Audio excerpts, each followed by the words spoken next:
welcome to the Potato and Corn Festival here in North Branford, Connecticut. My name is Michael Valenti, and today we're going to go through it all. We're going to go through the rides, we're going to check out some of the games, we're going to talk to some of the vendors, and of course, we're going to talk about the delicious food that happens here. It's all coming up next on the Potato and Corn Festival. All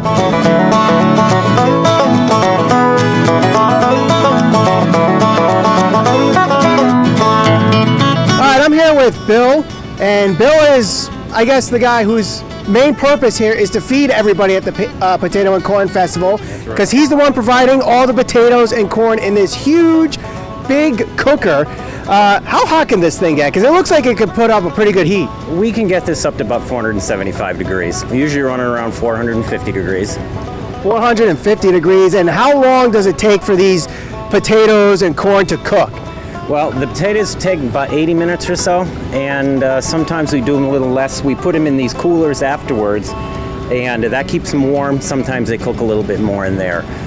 If we're cooking corn, it's about 50 minutes or so, and again after that, they go back in here to keep them warm. Okay, so about how many potatoes do you guesstimate you will be cooking this weekend? This weekend, I guesstimate, let's say I did 1,000 potatoes last night. I estimate probably 1,200 today, probably another 800 tomorrow. So that's a lot of potato cooking. And corn too. I'm sure a lot of corn is going to be cooked here as well. The same amount. About the same amount. Is there like a special technique to make sure they're cooking right, or is it just pop them in and that's it? We've been doing this a lot of years, so we kind of know that it's 80 minutes, and of course, periodically you have to quality control one too. How many have you quality controlled so far? I limit myself to 4 a day. 4 a day. That's a lot of potassium, though. It's a lot of potassium. A lot of toppings go on baked potatoes. So what are you guys offering this year? There's chili, there's cheese, there's bacon bits, there's mushrooms, there's broccoli, and you can make yourself a good-looking potato. All right, so one of the big go-to places at the Potato and Corn Festival, once you have your potato and corn, you gotta have a steamed cheeseburger with it. And running the tent this year is Council 6801 of the Knights of Columbus. They serve steamed cheeseburgers, and in the morning they serve bacon, egg, and cheese sandwiches. I'm here with Rich. Rich, tell us a little bit about your council and the Knights of Columbus. Well, the Knights of Columbus in general is a benefit society for its members, and we do a lot of charity work. All the money that we raise finds a home somewhere charitably. Now, you mentioned the steamed cheeseburger. You started it 5 years ago. Most people, they'll put it on a griddle, a grill, a frying pan. Very rarely do you see the steamed cheeseburger. Is it just because it's faster? Does it make it a more moist burger? What made you guys decide to go with steamed cheeseburgers? Well, everybody does a grilled burger, and this way we were able to make a bigger patty. Goes into a tray, and the steam actually cooks it. So what it does is it separates the fat from the actual meat. So you're getting more meat and a moister burger. So, you know, we kind of joke around and call it a diet burger, but, you know, it's still a burger. Right. And how many burgers do you think you served between the whole weekend on a guesstimate? Well, we had our best night ever last night. We were about the 200 mark. Wow. Which is great for a Friday night. Shows how popular the fair was last night. We're hoping to double that today. You know, Saturday is the big day with the fireworks. And Sunday we'll probably do another 200 to 300, hopefully. So tell us exactly the process of how this works. I see that the meat is being prepared. You have the cheeseburgers. I see a scale there. So what's the weight that you try to hook for? So we're hoping for 4 ounces, but sometimes we get about 4 to 4.2. Cheese is about 2 ounces. They go into the trays, which you see over there, but it looks much better when you take it out here. Wow. So if you can get in here, there are 4 layers to this, 2 with cheese, kind of like a pizza chef.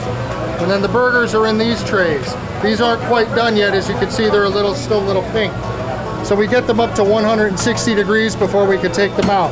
But you can see the steam coming, and that's what cooks them. There's water down below here. It rises up through the machine. So this one's empty. If we open this, it's gonna billow some steam out. See that? So yeah, those are about to go in over here. So now he's taking the batch of prepared ground beef, 4 ounces to 4.2 ounces, slides it in like it's a pizza in the pizza oven. And then we have another batch here. Now, the cheese, we saw the cheese before, so do you melt the cheese prior and then put patties on top after? Poured right on top. It has a very liquidy consistency, but as it cools, it really molds to the burger and really gives it a good taste. If you come to the Potato and Corn Festival, this is definitely one of the places to stop by. It is the steamed cheeseburgers brought to you by the Knights of Columbus, Council 6801. All right, I am with the guys here at Romy's Barbecue. They're gonna show me something that I've been very interested in for quite some time now, and now I'm finally gonna figure out the secret. That is deep fried Oreos. So Dan here is with the fryer. He's gonna show me how this whole thing works. How do you make a deep fried Oreo? All right, so deep fried Oreo is pretty simple, you know? It's just an Oreo. You take some pancake batter, you whip it up with some water, you dip the Oreo in, and you chuck it in the fryer. And something as simple as this, you throw some powdered sugar on it, you know, people eat this stuff up. Now, what kind of oil are you using? What temperature is it set at? So we use I think it's vegetable shortening, you know, no peanut oil, you know, no allergies, stuff like that, no soy, anything like that. We set it at 350, but you know, when it's a busy event, we got to get these things cooked quick. We normally turn it up to about 375. I've turned it up to 400 before if we're at a really busy event. We might get to there tonight, but we'll see. Now, how many cookies can you cook at one time without the oil getting cooled too quickly? This thing is actually a great fryer. We've had this thing for a few years. We'll get this thing filled up and we'll have a constant stream, and with enough oil in here, it never really cools down. You can get this thing cranking pretty good, you know, 100 Oreos at a time, and it's a continuous feed. We got one person putting them in, one person flipping them, one person taking them out. So I'm assuming you're the person that flips them in the oil. Yep. Are you the one that does the batter? Yep, I make the batter. I'll be dipping them. We'll be always have a batter on deck. That way we never run out, so we always have a constant supply train going. I'm always making sure the right consistency is. You want to make sure that you don't have any drips, so you get that nice fluff around the actual Oreo. Now, what goes into the batter? So let's look over here. I see we got some milk. Was it buttermilk powder here? Nope, this is just buttermilk powder, buttermilk pancake powder, and water. We just mix it up. We also do funnel cakes, but the difference is for funnel cakes and Oreos, you have to do the consistency a little bit different. You have funnel cakes, you want them to pour. Oreos, you want a thicker batter. But yeah, it's just pancakes and water. Nothing too simple. Nothing. Is there like a proportion, like 2-to-1 for batter, water? In the beginning of doing this, we had proportions, but after doing it for 5, 6, 7 years, I just kind of do it by eye at this point. So it's just by eye. You just have to see how thick it is. The thicker, the better. Yeah. You want to get the perfect consistency. You don't want too runny so that the batter doesn't fall apart in the fryer, but you want just thick enough where you still get a nice chewy golden dough around the Oreo. Now, I've never had a fried Oreo. So the perfect fried Oreo needs to have what kind of consistency? You want it to have a slight crunch on the golden outside, but you still want it to be soft and chewy on the Oreo, where it almost like melts in your mouth a little bit. So the Oreo does melt a little bit? Slightly. It's not too hot, but it's a slight warm texture. Okay. And have you seen it done before? Can you dunk these in milk? I haven't personally tried it, but I don't see why we shouldn't. I mean, Oreos go great with milk. Why not a deep fried Oreo? All right, so we got some coming off. So we got a line here, so we'll let them get the Oreos and then we'll try one out as well. So that is it. For those that are wondering how deep fried Oreos are made, that's how they're made.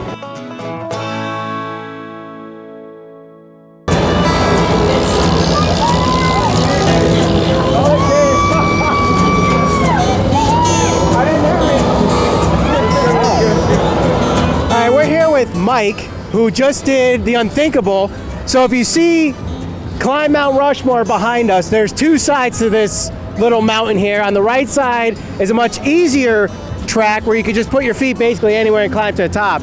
But no, you took the harder left side where practically, I don't even know how you did it, but you were managed to climb all the way to the top, hit that red button, and so you won. So it feels good. How did you do that? I just held on as tight as I could, dug in. I'm kind of a seasoned rock climber already, so I kind of had a little bit of an advantage. Now, when you say seasoned rock climber, how seasoned are we talking here? Like yesterday you practiced and then... I've been climbing for about a decade. Wow, a decade. Yeah. But this here, you don't have any of your rock climbing gear.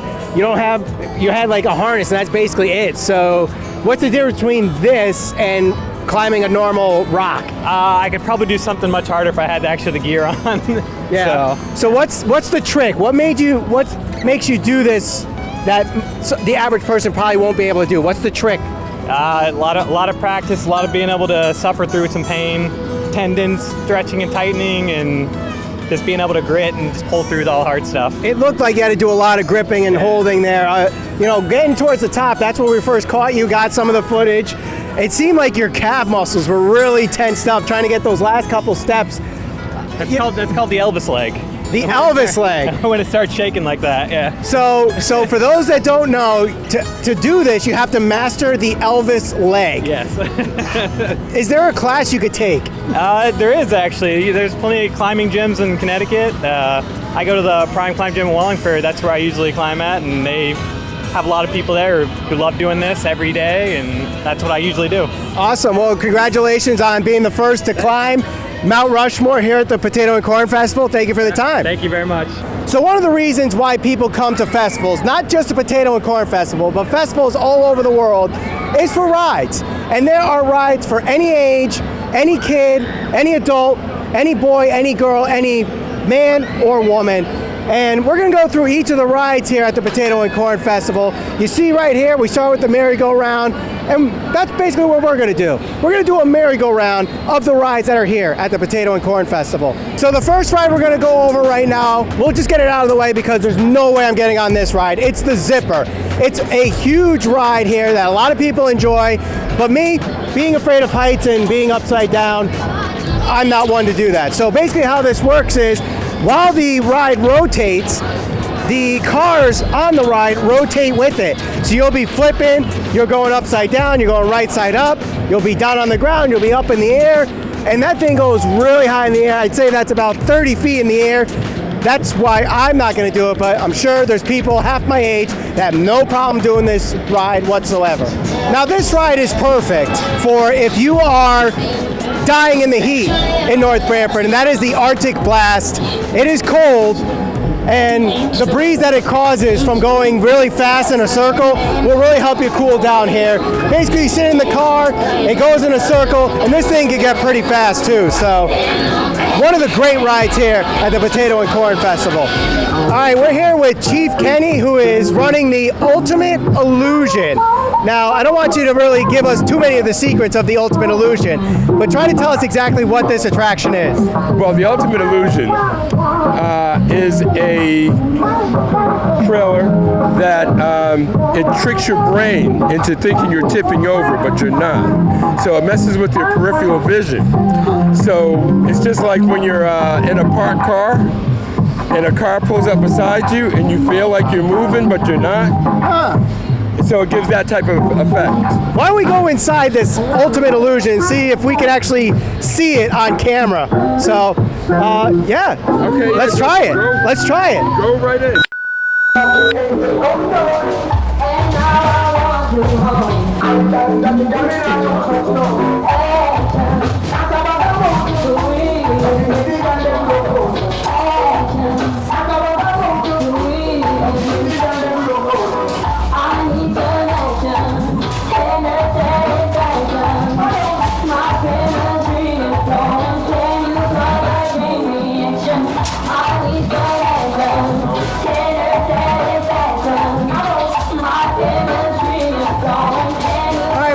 The end of our ride tour here at the Potato and Corn Festival, and I want to look at these two rides here. First, to my left here, this one is called the Freakout, and there's a good reason why it's called the Freakout. This thing, when it's operating, swings back and forth, and while it's swinging, the car that's holding all the riders, that spins in a 360-degree circle here. So obviously a reason for people to freak out. Me, obviously a ride that I will not be going on. But then if you go to your right here, it's a very similar ride. You're not getting swung back and forth, suspended 50 feet in the air, but this is the rocking tug. While sitting in a boat, you're rocking back and forth, and the boat goes in a circle as well. So this is a great ride for kids, great for adults. All right, I wanted to save the best ride for last because I think this is going to be the most popular ride of the weekend. It is Top Gun. So basically how this one works is people are going to be sitting in these cars, and then they get suspended up in the air, but upside down. And as that's happening, they're moving up in a circle, up and down, up and down, up and down, and it's going really, really fast. So if you're a fan of going upside down, fun rides, thrill rides, this is the ride for you. If you get motion sickness, you might want to lay off this one.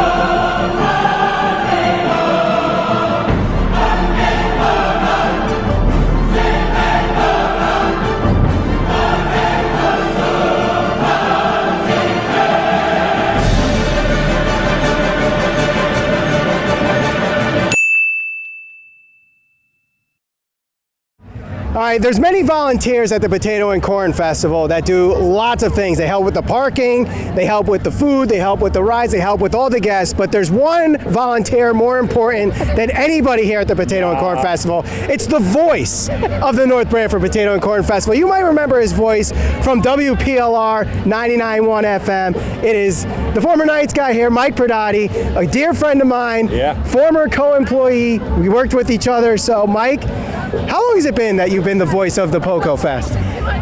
This is the 18th year. I'm going to say this is my 16th year doing this. So I got on board when we went from a one-day tournament to a one-day festival to a three-day festival.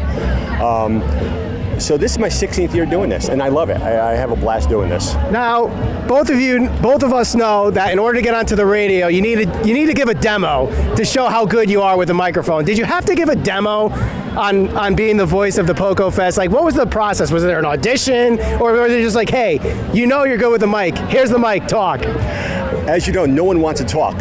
Public speaking is a big fear of everybody. So they said, "Oh, you've done this before. Here, do this." It was a one-year demo.